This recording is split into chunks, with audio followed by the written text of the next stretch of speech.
بسم الله الرحمن الرحیم۔ الحمدللہ، آج ہماری تلاوت کا آغاز چوتھے پارے کے آخری پاؤ سورہ النساء۔ اس کے آغاز میں اللہ کا حکم ہے، لوگو اللہ سے ڈرو، لوگو اللہ سے ڈرو۔ آگے جو تذکرہ ہے معاشرے کے کمزور لوگوں کا تذکرہ ہے،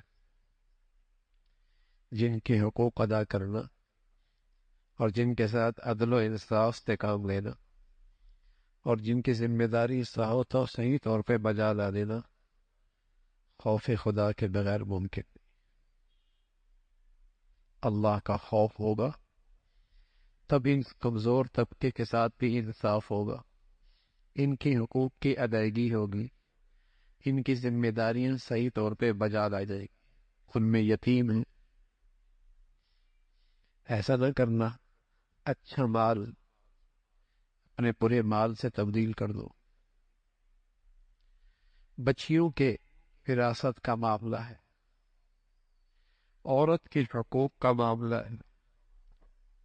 شریعت نے 1 سے 4 کی اجازت ضرور دی ہے، لیکن عدل شرط، انصاف شرط، استعداد اور صلاحیت شرط، ورنہ ایک اتفاق، پھر ظلم نہ کرو، پھر زیادتی نہ کرو۔ اسلام سے پہلے جاہلیت میں متعدد شادیوں کی اجازت تھی، رواج تھا، لیکن وہاں کوئی حد نہیں تھی، 10 20 سینکڑوں۔ اور وہاں ایک عورت مشہور ہوتی تھی کہ یہ بیوہ ہے، شوہر زندہ ہے، زندہ شوہر کی بیوہ، یعنی اس کے کوئی حقوق نہیں تھے، اس کے کوئی حقوق نہیں تھے۔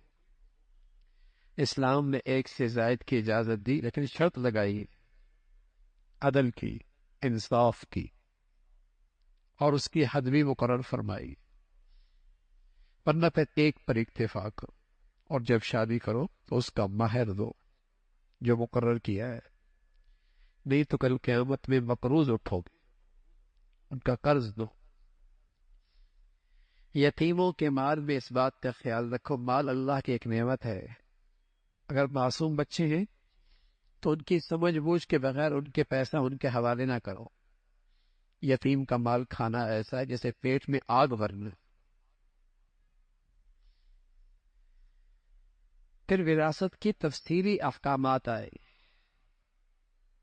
زمانہ جاہلیت میں عورت کی کوئی وراثت نہیں ہوتی تھی، ان کا یہ جملہ مشہور تھا، وراثت اس کے لیے ہے جو گھوڑے پہ سوار ہو، جنگ کرنا آتی ہو، میدان میں دشمن سے مقابلہ کرنا آتا۔ بچے اور عورت میں یہ صلاحیت کوئی نہیں، اس لیے وہ وراثت کی مستحق بھی کوئی نہیں۔ اسلام آیا، اس نے ہر کمزور کے حقوق کا تحفظ کیا، بچوں کے حقوق بھی بتائے، عورتوں کے حقوق بھی بتائے، اور پھر تفصیل کے ساتھ وراثت کے احکام بتائے۔ اس میں ماں کا بھی حق ہے، بیٹی کا بھی حق ہے، بیوی کا بھی حق ہے، ٹھیک ہے، باپ کا بھی ہے، شوہر کا بھی ہے، اولاد کا بھی ہے، سب کے حصے مقرر کیے۔ اور کچھ ایسے رشتہ دار ہیں جو ضرورت مند ہے، وراثت کے مستحق نہیں ہے، وراثت کے حقدار نہیں ہے، ان کو اگر کچھ دے دیا تو اچھی بات ہے۔ اور بتایا کہ یہ وراثت کے حصے اللہ نے مقرر کیے، تم اس میں کبھی زیادتی نہ کرنا، اللہ زیادہ علیم ہے، زیادہ حکمت والے ہیں، تمہیں نہیں پتا کس کے لیے کیا بہتر ہے، اللہ زیادہ جانتا۔ یہ جو اللہ رب العزت نے حصے مقرر کی ہیں، تم ان حصے کے مطابق وراثت کو تقسیم کرو، یہ اللہ کے حدود ہیں، اس سے تجاوز نہ کرو۔ اس میں پورا ایک رکوع ہے اور بڑے تفصیل کے ساتھ وراثت کے احکام ہیں، لیکن بدقسمتی ہے آج مسلمان انہی احکامات میں بڑی کوتاہی کر، اور پھر کچھ عرصے کے بعد ایسی جنگ کھڑی ہوتی ہے کہ کوئی اس کا صلح کا سرا نہیں ملتا۔ ابھی کی صلح کیسی ہو؟ اس لیے کہ جب وراثت کا وقت تھا تقسیم نہیں ہوئی، جائیدادیں جس کے پاس تھی پڑی رہ گئی، اور وہ لاکھوں کی کروڑوں کی ہو گئی، ہزاروں کی لاکھوں کی ہو گئی، اب کا جی چاہتا ہے دینے، اب جنگ کھڑی ہو، لڑائی جھگڑے اور نہ ختم ہونے والی نفرت۔ وقت پہ وراثت تقسیم ہوئی، شریعت کا حکم ہے جانے والا جیسے ہی چلا جائے سب سے بڑی اس کے ساتھ خیر خواہی یہ ہے کہ اس کی وراثت جلدی تقسیم کر دو شریعت کے مطابق۔ بیٹیوں کا ہے، بہنوں کا ہے، بیوی کا ہے، باپ کا ہے، چھوٹے بچوں کا ہے، سب کا حق تقسیم کر۔ اور پھر ساتھ اللہ رب العزت نے بار بار فرمایا کہ دیکھو اللہ علیم اور حکیم ذات ہے، یہ حصے اس کے مقرر کردہ ہے، یہ اس کے مقرر کردہ۔ آگے شہوت کو غیر فطرتی انداز میں پورا کرنا، غیر فطرتی انداز، ناجائز حرام طریقے سے، اس کی مذمت فرمائی ہے، اور فرمایا کوئی بھی جہالت اور نادانی میں گناہ کرے گا، توبہ کرے گا، اللہ رحم فرما دیں گے، لیکن توبہ شرط ہے، ندامت شرمندگی شرط ہے، اللہ تعالیٰ معاف فرما دیں گے۔ اور فرمایا کہ زمانہ جاہلیت کی طرح نہیں کہ کسی کا شوہر کا انتقال ہو گیا تو اب اس بیوہ کی جائیداد بھی لوٹ لی اور اس کا بھی کوئی حق نہیں کہ جہاں مرضی شادی کر لے، اس کا کوئی حق نہیں۔ جیسے اس کی زمین وراثت میں جا رہی ہے، ایسی زمانہ جاہلیت میں اس کی بیوی بھی وراثت میں جا رہی ہوتی، جس کی طاقت ہوتی تھی اسی قبضے میں چلی جاتی، اس کی مذمت فرمائی۔ اور پھر ان تمام رشتوں کا تذکرہ فرمایا جو قرابت کی وجہ سے، جن سے نکاح جائز نہیں، پھپھی، خالہ، تمام رشتوں کا تذکرہ فرمایا، اور ساتھ ساتھ بتایا کہ یک باری کی ایک ہی ساتھ دو بہنوں کا نکاح بھی جائز۔ ہاں، اس کے علاوہ جن عورتوں سے نکاح کرنا چاہتے ہو، نکاح کا مقصد بہت شہوت پورا کرنا نہ ہو، پاک دامن رہنا مقصود ہے، عفت اور پاک دامنی مقصود ہے۔ اور جس سے بھی نکاح کرو اس کا مہر دو، اس کا حق ادا کرو۔ اللہ رب العزت انسان کی کمزوریوں کے لحاظ کر کے جو احکامات دیتے ہیں، ان احکامات میں اس کمزور انسان کی سہولت کا معاملہ ہے۔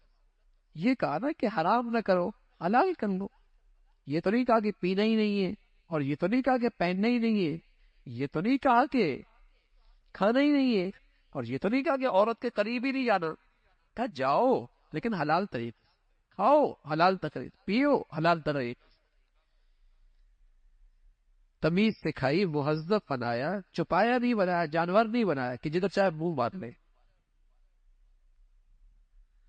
تو اللہ نے انسان کی ان کمزوریوں کا خیال رکھے، اس کی سہولت کے لیے احکامات دیے، اور پھر تلقین فرمائی ایمان والو کسی کا مال ناحق طریقے سے نہ کھاؤ۔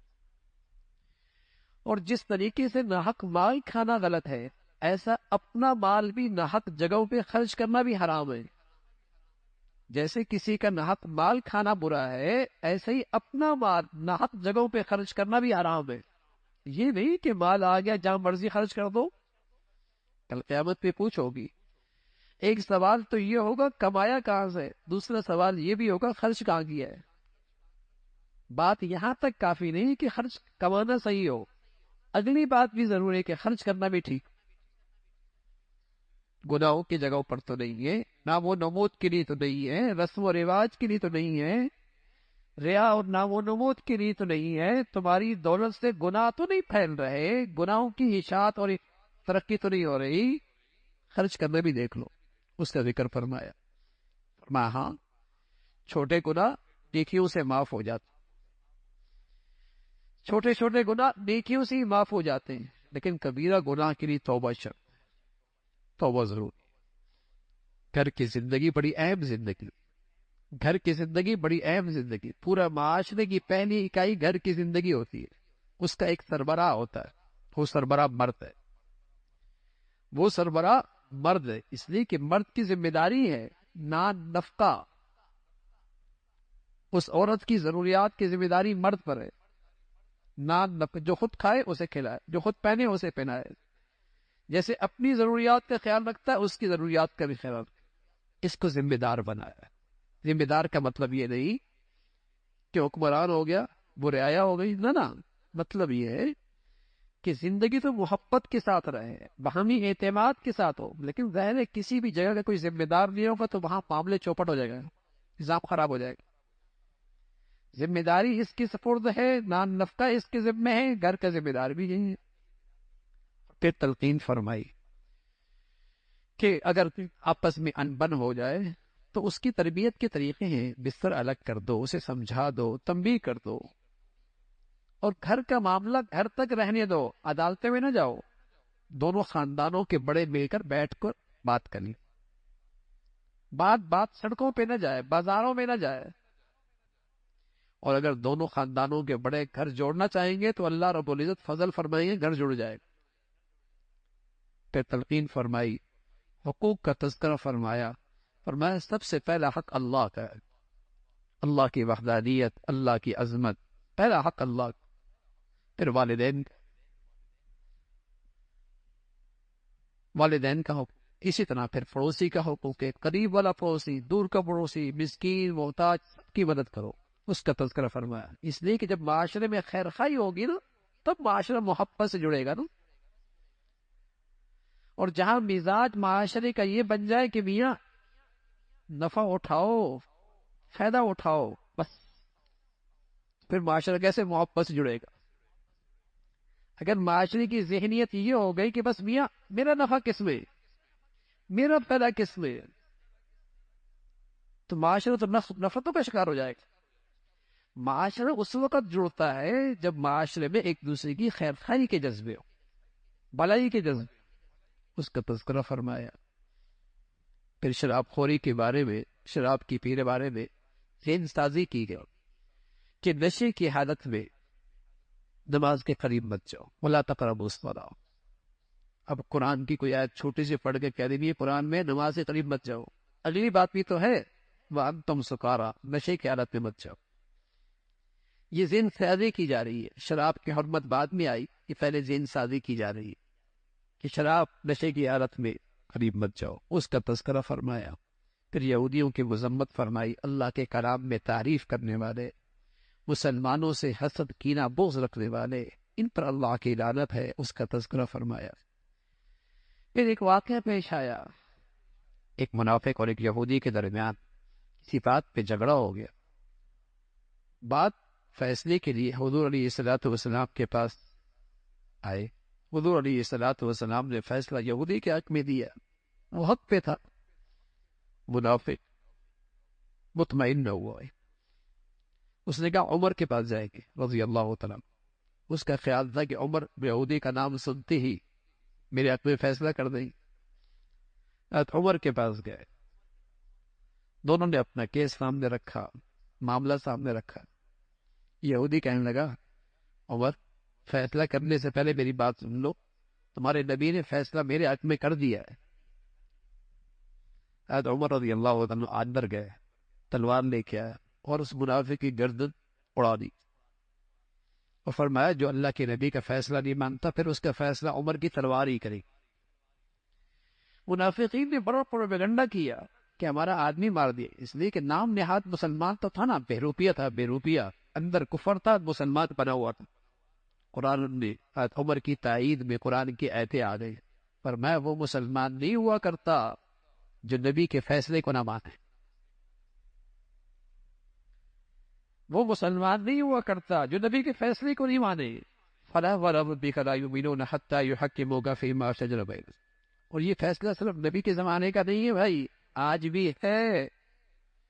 آج نبی تو موجود نہیں لیکن نبی کی تعلیمات موجود ہیں، نبی کی زندگی کے فیصلے تو موجود ہیں۔ مسلمان تو وہ ہوتا ہے جو اللہ اور اللہ کے رسول کے حکم کے سامنے سر خم تسلیم کرے۔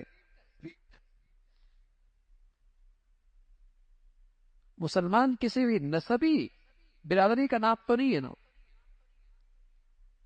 کسی نسبی برادری کا نام نہیں کہ چونکہ وہاں پیدا ہوا تو یہ مسلمان رہے گا، نہیں، تو مسلمان تو ایک زندگی کا نام ہے، اگر وہ زندگی ہوگی تو مسلمان ہوگا۔ مسلمان کسی قوم کا نام نہیں ہے، مسلمان تو ایک عقیدے کا نام ہے، ایک سیرت کا نام ہے، وہ ہوگا تو مسلمان ہوگا۔ اس کی مذمت فرمائے۔ پھر اللہ رب العزت نے جہاد کی ترغیب دی اور جہاد کی تلقین فرمائی، اور فرمایا جب دنیا میں مظلوم فریادیں کر رہا ہو کہ اللہ کب وہ آئیں گے جو ہمیں اس مصیبت سے اور اس ظالموں کے ظلم سے ہمیں نجات دے گے، اس کا تذکرہ فرمایا۔ ایمان والوں کو فرمایا تم ان کی مدد کرو، اللہ کی مدد تمہارے ساتھ ہوگی۔ تم جہاد سے اس لیے فرار اختیار کرتے ہو کہ موت سے ڈرتے ہو، تو موت تو محفوظ قلعوں کے اندر بھی آ جایا کرتی، اور ضروری نہیں کہ میدان جہاد میں موت آ جائے، لیکن خیال رکھنا تمہارے ہاتھ سے کسی ایمان والی کی جان نہ جائے۔ اگر خطا جان گئی اس کا کفارہ ہے، اور اگر جان بوجھ کے کسی ایمان والے کی جان لے لی تو پھر تمہاری سزا جہنم ہے۔ اللہ حفاظت فرمائے۔ آج مسلمان فرقوں کے نام پر، زبانوں کے نام پر، علاقوں کے نام پر، صوبائیت کے نام پر، وطنیت کے نام پر مسلمان کی جان لیتا ہے، اور اگر یہ جان لینا حلال سمجھتا ہے کافر ہو جائے گا۔ اگر کسی مسلمان کی ایمان والے کی جان لینا حلال سمجھتا ہے تو کافر ہو جائے گا۔ ایک مسلمان کی جان لینا تو اللہ کے یہاں بڑی قیمتی ہے، اس لیے بہت احتیاط اس کا تذکرہ فرمایا کہ ایک مسلمان کی جان اللہ کے یہاں بہت قیمتی، اور پھر شرک کی مذمت فرمائی۔ اللہ رب العزت سب خطاؤں کو معاف فرما دیں گے، لیکن مشرک کا شرک معاف نہیں فرمائے۔ شرک اللہ کی ذات میں کسی کو شریک کرنا، یا اللہ کی صفات میں کسی کو شریک کرنا،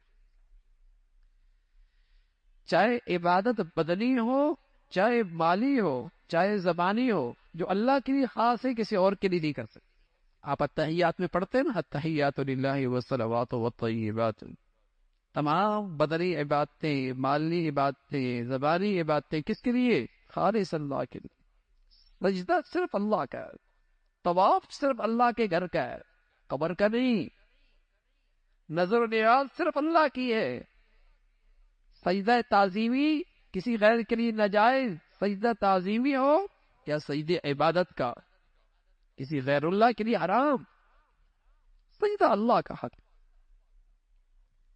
شرک اللہ معاف نہیں کرتے، اور ان کی مذمت فرمائی اللہ رب العزت۔ جو بھی ایمان اور ایمان کی زندگی لے کے آئے گا، اللہ رب العزت اس کی نیکی ضائع نہیں کرے گی۔ پھر زمانہ جاہلیت میں جو عورتوں پہ مظالم ڈھائے جاتے تھے اور ناانصافیاں اور زیادتی کی جاتی تھی، اس کی مذمت فرمائی، اور اللہ رب العزت ایک قدرت کا تذکرہ ہے، اور ایمان والوں کو تلقین فرمائی، اپنے ہوں یا بیگانے ہمیشہ انصاف سے کام لینا، عدل سے کام لینا، اور اللہ کا حکم ہے ایمان والو ایمان لے آؤ، ایمان والو ایمان لے آؤ، یعنی ایمان والو یقین لے آؤ، یقین۔ اللہ کے نبی صلی اللہ علیہ وسلم نے جو انسان بنائے نا، انسان، آج دنیا چیزیں تو بناتی ہے، انسان نہیں بنا رہا ہے دنیا۔ آج دنیا میں یہ جنس نایاب ہے، پیغمبر دنیا میں انسان بنایا کر، اور جب دنیا میں انسان بن گئے تو دنیا میں امن اور سلامتی تھی۔ آج دنیا میں چیزیں بن گئی ہیں، انسان کی جنس نایاب ہے، اور اللہ کے نبی نے جو انسان کو بنایا، کون سا نسخہ استعمال کیا؟ یقین کا، اللہ کی ہستی ہے اور ہر جگہ ہے، یہ یقین پیدا کرتی ہے۔ تو کیا ہوا؟ اس کی خلوتیں اور تنہائیاں بھی پاک ہو گئی، اس کی زندگی پاکیزہ ہو گئی۔ اللہ کی ہستی ہے۔ میرے سامنے بچہ ہو تو میں گھٹیا حرکت نہیں کرتا، بچہ دیکھ رہا ہے، اللہ دیکھ رہا ہے، حیا نہیں کرتا۔ کیا مطلب؟ اللہ کی ہستی کا یقین نہیں ہے نا۔ معصوم بچی دیکھے تو کچھ شرم کروں، حیا کروں گا، لحاظ کروں گا، کچھ پردے بھی چلے جاؤں گا، کچھ اوٹ میں چلے جاؤں گا۔ اللہ دیکھ رہا ہے، حیا نہیں آتی، اس کا لحاظ نہیں ہے۔ تو وہ یقین پیدا کیا کہ اللہ کی ہستی ہے، اور اس ہستی کے دربار میں کل تمہاری حاضری ہے، احتساب ہونا ہے۔ اس نے انسان کے اندر کی کایا پلٹ دی۔ پھر اللہ رب العزت نے ان منافقین کی مذمت فرمائی جو کفار سے دوستیاں اس لیے لگاتے ہیں کہ شاید دنیا میں وہ عزت پالے۔ اللہ رب العزت فرمایا ایسے منافقین کو اللہ کے عذاب کی خوشخبری دے دو جو مسلمانوں کو چھیڑ کر کفر سے دوستی اس لیے لگاتے ہیں کہ وہ ان سے مفادات چاہتے ہیں، ان کی مذمت فرمائی۔ اور منافقین کے بارے میں فرمایا یہ سب سے نچلے درجے میں ہوں گے جہنم، سب سے نچلے درجے لوگ۔ ہاں جو توبہ کر لے، اپنی زندگی بدل دے، اللہ رب العزت معاف فرما دے۔ پھر اللہ رب العزت نے ایک عبادت بتائی، اور یہ ایسی عبادت ہے کہ بتایا کہ اگر کوئی یہ عبادت کرے گا تو وہ اللہ کے عذاب سے بچ جائے گا، دنیا میں بھی آخرت میں۔ ایک عبادت بتائی، اور سب سے آسان عبادت، اس کے لیے کوئی مقام طے نہیں، کوئی وقت بھی طے نہیں ہے، پاک ہونا بھی شرط نہیں ہے۔ وہ عبادت گھر میں بھی ہو سکتی ہے، بستر بھی ہو سکتی ہے، ہر جگہ ہو سکتی ہے، ہر وقت ہو سکتی ہے۔ وہ عبادت کیا ہے؟ فرمایا جو ایمان والا شکر کی زندگی اختیار کرے گا وہ میرے عذاب سے محفوظ ہے۔ اس سے آسان عبادت تھوڑی ہو سکتی۔ ما یفعل اللہ بعذابکم ان شکرتم وآمنتم، فرمایا مجھے کیا پڑی ایمان والے کو عذاب دوں اگر وہ شکر گزار ہو۔ شکر ایک ایسی عبادت ہے، اور شیطان کہتا ہے میں انسان پر حملہ آور ہوں گا اور میرا اس پر اثر ہو جائے گا، اور اس اثر کا نتیجہ کیا ہوگا؟ یہ ناشکر ہو۔ کسی آدمی پر شیطان کا اثر ہے، اس کی علامت کیا ہے؟ اس کی زندگی میں شکر نہیں، اس کی زندگی میں شکر نہیں۔ اولاد کے دل میں آج باپ کا شکر نہیں، بیوی کے دل میں شوہر کا شکر نہیں، شوہر کے دل میں بیوی کی قدر نہیں ہے، اور اس بندے کے دل میں اللہ کا شکر نہیں۔ ہر طرف ناشکری ہے۔ ایک ہی سوال ہے، ایک ہی شکوہ ہے، آپ نے کیا کیا ہے میرے لیے؟ آپ نے کیا کیا ہے میرے لیے؟ آج کا بندہ بھی مولا سے کہتا ہے اللہ آپ نے دیا کیا ہے مجھے؟ الیاذ باللہ۔ ہر طرف ناشکری ہے، اور اللہ رب العزت نے اتنی بڑی خوشخبری اور انعام دیا ہے کہ اگر مسلمان یہ ایمان والا شکر گزار بن جائے تو میرے عذاب سے محفوظ رہے گا دنیا آخرت۔ اللہ تعالی ہم سب کو بھائی شکر گزاری کی زندگی نصیب فرما دے۔